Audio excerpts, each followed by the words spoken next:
Olá a todos, estamos iniciando a terceira unidade da disciplina Didática na Organização, na Educação Básica, Educação Profissional e Educação de Jovens e Adultos. Hoje a gente vai falar um pouquinho da organização do trabalho docente na Educação Básica, na Educação Profissional e na Educação de Jovens e Adultos. Para a gente discutir esse assunto da organização, é importante sempre a gente estar fazendo uma leitura desse cenário educacional. No caso dessas três abordagens, dessas três categorias que nós estamos discutindo na didática, é importante a gente estar entendendo a questão da complementaridade. Essa complementaridade na educação básica, educação profissional e na educação de jovens e adultos, ela está representada principalmente nos currículos, pelas competências articuladas que permitem intensificar essa relação educação e trabalho. Pensando nisso, essa organização e principalmente o planejamento dos projetos e dos projetos de curso, dos projetos pedagógicos e do próprio planejamento do professor é muito importante para estar fazendo essa relação, para estar fazendo essa articulação e essa complementaridade entre essas três etapas com a educação de jovens e adultos, ou seja, com a educação básica, a educação profissional e a EJA. Quando a gente fala de planejamento, é importante também a gente saber que é uma característica básica do ser humano. Todos nós estamos constantemente planejando. É claro que no cotidiano as nossas ações são realizadas por planejamentos improvisados, um planejamento que não é utilizado no cenário da educação, por exemplo. E muitos outros profissionais também realizam essa atividade de planejar. Só que para o profissional da educação, para o educador, essa atividade ela requer um pouco mais de organização e principalmente de sistematização, através da racionalização de alguns elementos. A gente tem aí uma imagem, né, um desenho muito famoso, que é o Papaléguas, né, que o sonho dele, a intenção dele era do coiote era pegar o Papaléguas, né? Então vocês estão vendo aí que ele fez aí todo um projeto, todo um plano, traçou todo um plano, registrou esse plano para estar fazendo essa captura. Vocês veem aí os passos, né, que ele segue. Primeiro passa o Papaléguas, depois dispara o foguete e finalmente, né, no terceiro passo que ele preveu aí no seu planejamento, seria a captura do Papaléguas. E aí na imagem seguinte a gente já percebe ele em cima do foguete, acendendo o foguete, no momento que passa o Papaléguas, né? Até aí perfeito. No final, como quem já assistiu o desenho está disponível, e quem não é da época pode ver aí, se não está mais passando na TV aberta, nem na TV fechada, mas você pode ver no YouTube os episódios. E quem lembra, a gente sabe que nunca ele conseguiu, né, executar esse objetivo que ele traçou, que é a captura do Papaléguas. Então, na vida e no meio profissional também isso acontece. Nem sempre o que a gente planeja consegue ser realizado. Mas para que esse êxito aconteça, é necessário você estar sempre aprendendo, compreendendo e refletindo sobre o que não deu certo, sobre o que precisa melhorar. E no campo da educação é da mesma forma. Você precisa traçar esse plano, que é o registro, você precisa traçar os objetivos, você precisa utilizar o método correto, a metodologia correta, mas para que isso aconteça é necessário você conhecer para quem você está planejando e qual contexto você planeja. Nesse sentido, o planejamento de ensino, a gente tem uma definição do Libânio, ele possibilita sistematizar e organizar as ações do professor, articulando a atividade escolar com conteúdos do meio social de forma sistemática. Ou seja, de forma sintética, a gente poderia compreender o planejamento como a organização das decisões tomadas de forma racional e sistemática em relação à educação, professor, aluno, metodologia, avaliação, conteúdos, recursos, administração escolar, além do contexto social ao qual a escola faz parte. E no campo da educação de jovens e adultos, articulada, pensando nessa articulação aí dessa EJA com a educação básica e com essa educação profissional, é muito importante esse contexto social. Haja vista que essa bagagem que o aluno traz, inclusive de experiências profissionais, elas precisam ser levadas em consideração no momento de se efetivar essa educação. E aí a gente tem essas funções, né, desse planejamento escolar. Essas funções são baseadas, são construídas a partir de princípios, a partir de fundamentos, né? Então, a primeira seria explicar os princípios, diretrizes e procedimentos do trabalho docente que assegurem a articulação entre as tarefas da escola e as exigências do contexto social e do processo de participação democrática. A gente sabe que a educação pública, ela no seu início, ela foi pensada para uma classe dominante, para uma classe que até então era a classe que governava, era a classe das pessoas com mais poder aquisitivo. A partir do momento que entrou nessa escola pública, o povo, a população mais pobre, esse modelo de educação ele já não estava mais, não poderia atender a essa nova classe que entrava. Então, daí é necessário essa consideração no momento de você planejar, no momento de você estar pensando em que aluno, em que sociedade esse planejamento ele está sendo realizado. Também é função do planejamento expressar os vínculos entre o posicionamento filosófico, político-pedagógico e profissional e as ações efetivas que o professor irá realizar na sala de aula, por meio de objetivos, conteúdos, métodos e formas organizativas de ensino. Mesmo que o professor não tenha essa consciência, mesmo que o educador não tenha essa consciência, a prática que ele realiza, ela está diretamente relacionada a um modelo de sociedade e a um modelo de homem que se pretende formar. Então é necessário que se tenha bem claro os aspectos filosóficos, político-pedagógicos dessa prática a qual você está planejando. Porque mesmo que você não saiba, ela vai estar a serviço de algum plano, de algum projeto. Porque não existe educação neutra. Toda educação, ela reproduz ou ela se contrapõe a um modelo de sociedade. Então isso tem que ficar bem claro para o educador no momento de se planejar, no momento de pensar em todos esses aspectos importantes do planejamento, os objetivos, os conteúdos, os métodos, as formas de organizar. Também é função do planejamento assegurar racionalização, organização e coordenação do trabalho docente, de modo que a previsão das ações docentes possibilite ao professor a realização de um ensino de qualidade e evite a improvisação e a rotina.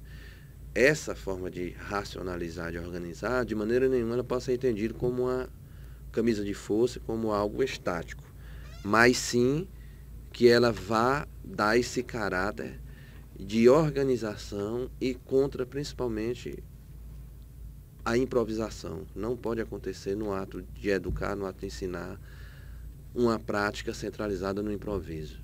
Também é função do planejamento prever objetivos, conteúdos e métodos a partir de considerações das exigências postas pela realidade social, do nível de preparo e das condições socioculturais e individuais dos alunos. Sempre vocês estão vendo aí a ênfase nessa questão do contexto e da realidade desse indivíduo.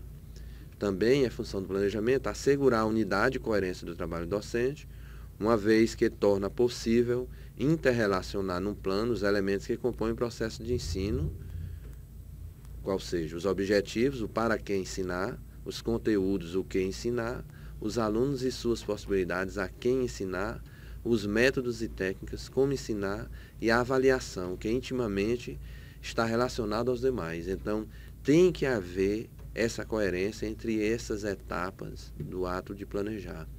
Você tem que estar sempre atento que aquele objetivo que você elaborou, ele tem que estar adequado com aquele aluno ao qual você está pensando. E o método que você vai trabalhar, os procedimentos que você vai trabalhar para levar a cabo esse objetivo, assim como os conteúdos, também tem que estar relacionado a esse aluno e a esse contexto. Também é função do planejamento atualizar os conteúdos do plano sempre que for preciso, aperfeiçoando em relação aos progressos feitos no campo do conhecimento, adequando-os às condições de aprendizagem dos alunos, aos métodos, técnicos e recursos de ensino que vão sendo incorporados na experiência cotidiana. Nesse sentido, de maneira nenhuma pode ser feito um plano que vá durar por vários períodos, por vários semestres, para várias classes de alunos, porque cada aluno está inserido num contexto, cada aluno tem uma história. Nesse sentido, é necessária atualização, não só por conta do aluno, mas até por conta do conhecimento. O conhecimento hoje ele é muito efêmero, ele é muito renovável, então é necessário que o professor esteja atento, que o educador esteja atento para estar revisando e atualizando esses planos. Também é função do planejamento facilitar a preparação das aulas, quer dizer, a partir de um plano de unidade ou de um plano de curso, eu posso estar melhorando, pensando melhor a minha aula.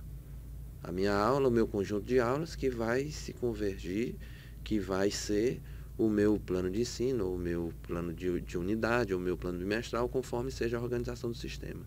Então, nesse sentido, é extremamente interessante e importante o planejamento para você se organizar no dia a dia.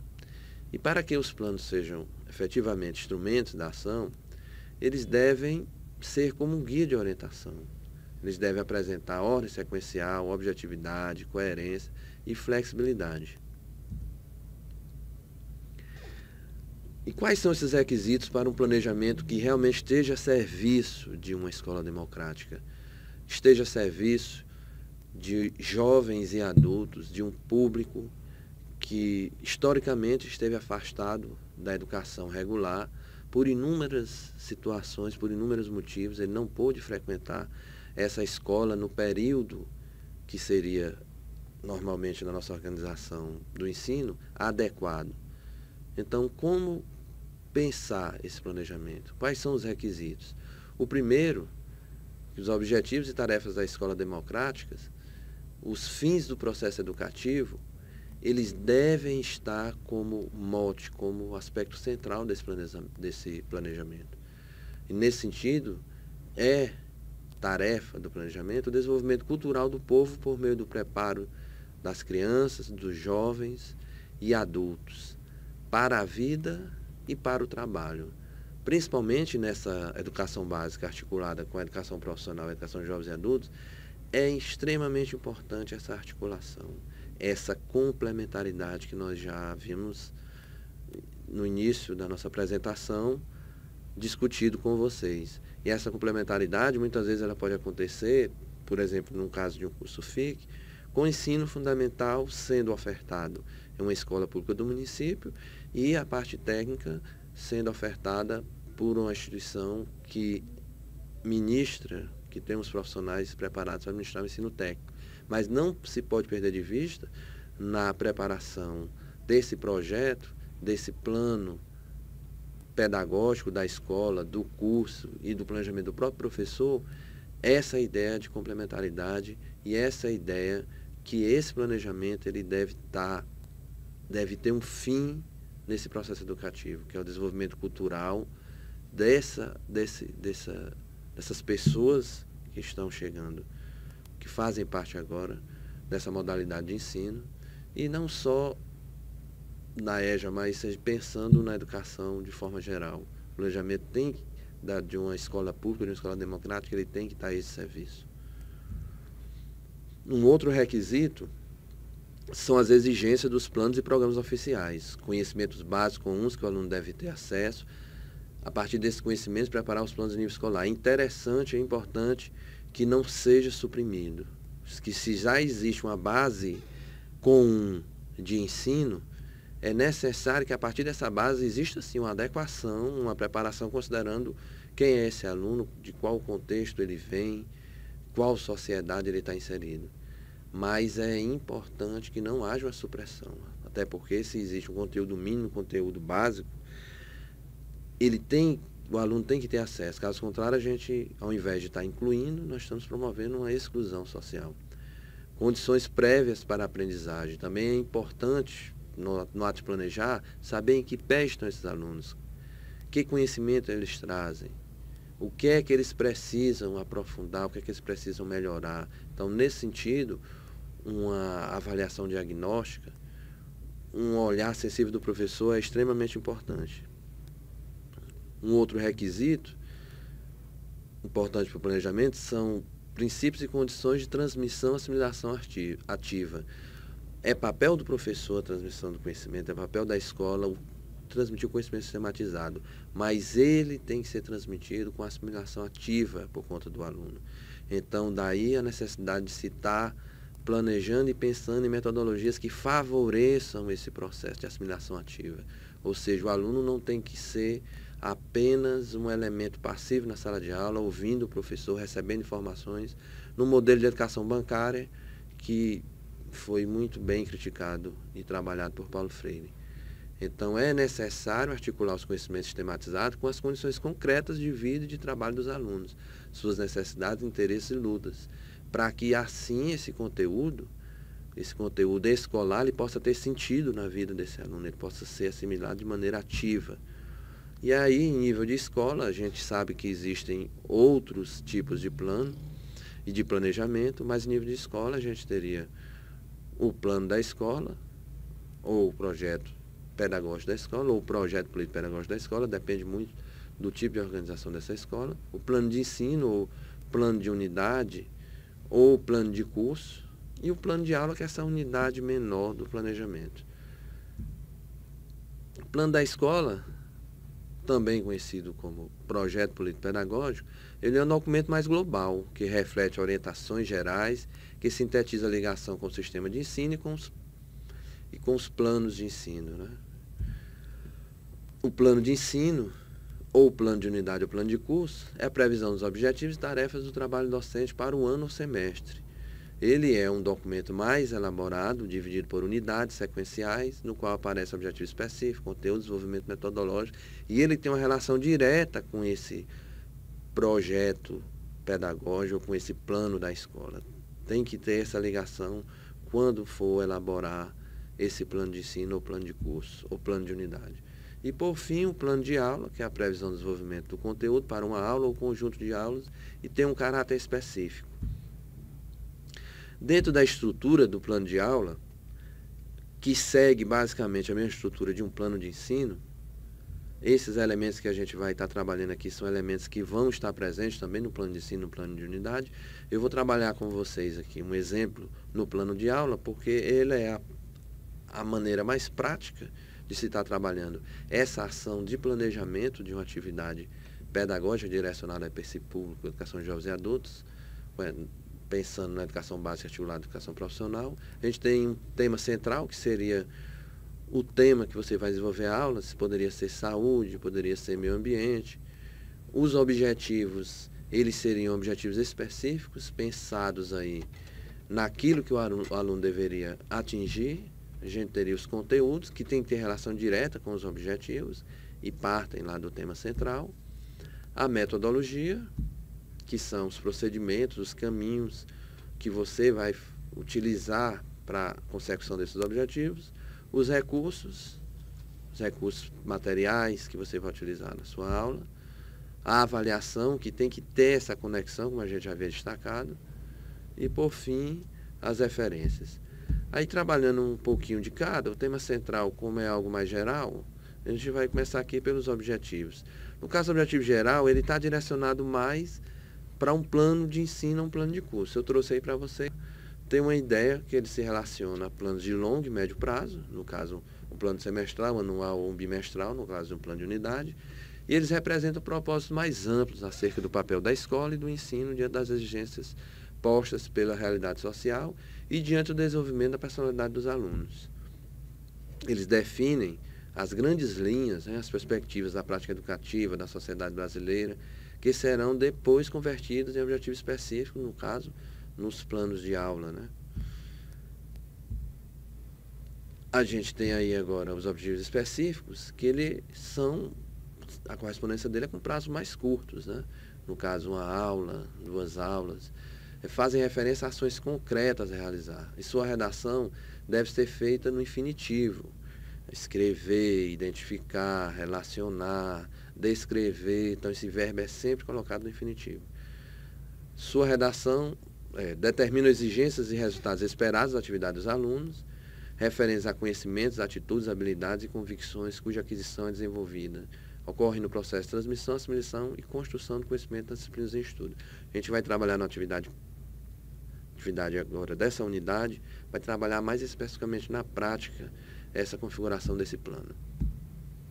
Os conteúdos, eles têm que levar em consideração a formulação dos objetivos, que por sua vez consideram aspectos que vão desde a proposta pedagógica da escola até a realidade dos alunos. Volta aí a mencionar a questão do contexto, a metodologia relacionada diretamente com objetivos e conteúdos. Então, prestem bem atenção nessa tríade aí.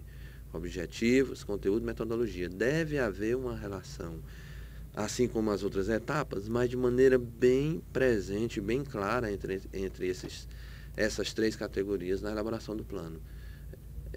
Relacionado a objetivos e conteúdos, abrange um conjunto de procedimentos para a consecução dos objetivos. Uma série de etapas que a gente também vai trabalhar na nossa atividade, uma atividade mais prática. Recursos, né, são os aspectos materiais que serão necessários para a realização da aula.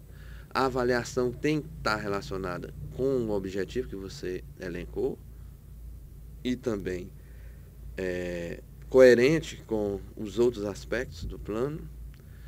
O professor deve prever forma de verificação desse rendimento dos alunos e é necessário que ele lembre que ela é feita também no início, né, da aula, até para saber quais são os conhecimentos prévios desse aluno. O que é que o aluno já sabe no caso de uma disciplina que vai inserir uma matéria nova, né, ou no início do período letivo. Então, é sempre necessário que você esteja, no momento de avaliar, levando em consideração essa avaliação diagnóstica, para identificar aquilo que o aluno já saiba. E aí a gente tem uma estrutura, né? Uma estrutura básica de um plano de aula, com as categorias, os itens que a gente já discutiu aí com vocês: objetivos, conteúdos, metodologia, recursos, avaliação e as referências. Então é isso. Agora a gente vai nas atividades, na plataforma, vamos trabalhar de maneira prática esses conceitos, essas categorias que a gente viu. Ok? Até logo a todos.